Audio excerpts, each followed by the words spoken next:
Hari Malaysia adalah satu hari yang amat bermakna bagi setiap rakyat Malaysia, termasuklah diri saya. Hari Malaysia ini adalah hari negara kita ditubuhkan menjadi satu negara yang berdaulat. Kita mesti mengingati hari ini, kita mesti merayakan hari Malaysia ini. Inilah hari yang cukup bersejarah bagi penubuhan negara Malaysia kita.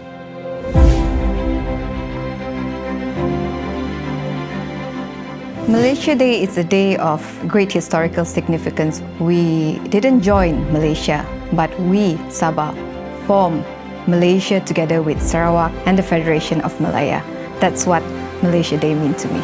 A lot of people are mistaken. We did not join Malaysia. We formed Malaysia with other partners. And of course, it means so much to us because this is something that we're hoping that when we join together, then we have a greater benefits. To me, Malaysia Day is a day of freedom, a day of full dignity for us as Sabahans. It's a day of unity, a day of looking forward to shared prosperity, freedom, and dignity.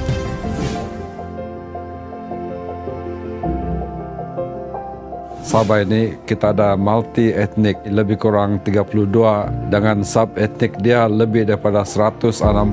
But at the same time, kita masih boleh lagi bekerja sama. I think it should be the exemplary example for the whole of Malaysia. Semangat terbesar orang Sabah pada Persekutuan Malaysia ini ialah semangat toleransi yang menjadi amalan kehidupan kita di Sabah sejak turun-temurun ya. Kalau ini dipraktikkan bagi seluruh negara kita, kita akan menjadi sebuah negara yang cukup aman, makmur dan juga dihormati di seluruh dunia.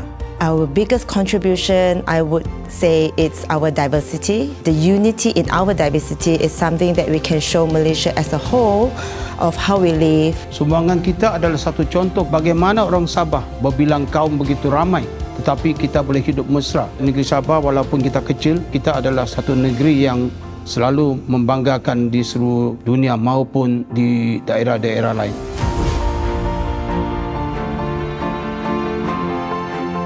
When I was a student, as a teenager, I remember celebrating Malaysia Day the first time at the Keningau Town Padang.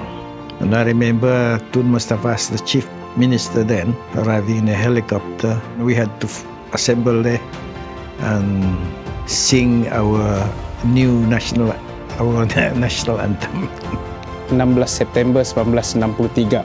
Itulah Hari Malaysia. Tarikh ini wajar dianggap sebagai satu tarikh yang sakral, iaitu suci. Malaysia Day adalah satu gambaran yang jelas bagaimana negara yang kita sebut sebagai Malaysia ini berjaya dilahirkan. Tarikh ini bukanlah tarikh yang hanya bersejarah, tapi mengingatkan kita juga bahawa kita rakyat Sabah atau saya rakyat Sabah perlu bersuara untuk sama-sama membangunkan negeri ini.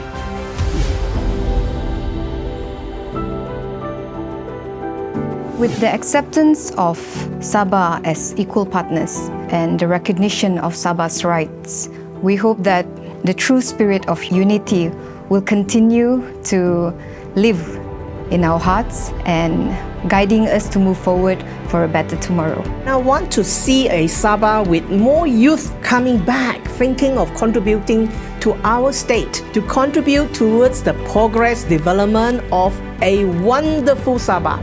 Duit penting, kedudukan penting, ekonomi penting. Tapi yang terpenting itu ialah apabila kita merasa diri kita dihargai. Dan itu bermakna kita sudah menjadi seorang rakyat Malaysia yang sejati. I have been to 80 over countries in the world. I still think when people ask me, what's the best country? I said, you forget, Sabah is still the best. Our greatest hope is that one day we in Sabah will be recognized as an equal partner fully. Malaysia will become a great nation and Malaysia will become what it should have been, a confederation of equal partnership. Sabah sebuah negeri yang cukup harmoni di mana rakyat kita tidak memikirkan perbezaan di antara mereka, tetapi mereka memikirkan mereka ialah warga negara Malaysia di Sabah dan hidup dalam keadaan aman, damai dan juga harmoni sejak turun-temurun. Kita tidak ada negara lain lagi selain negara Malaysia. Kita mempunyai tanggung jawab bersama untuk memastikan negara kita ini kekal aman damai dan juga memberi harapan kepada setiap rakyat untuk menikmati erti kemerdekaan dalam sebuah negara yang kita panggil Malaysia.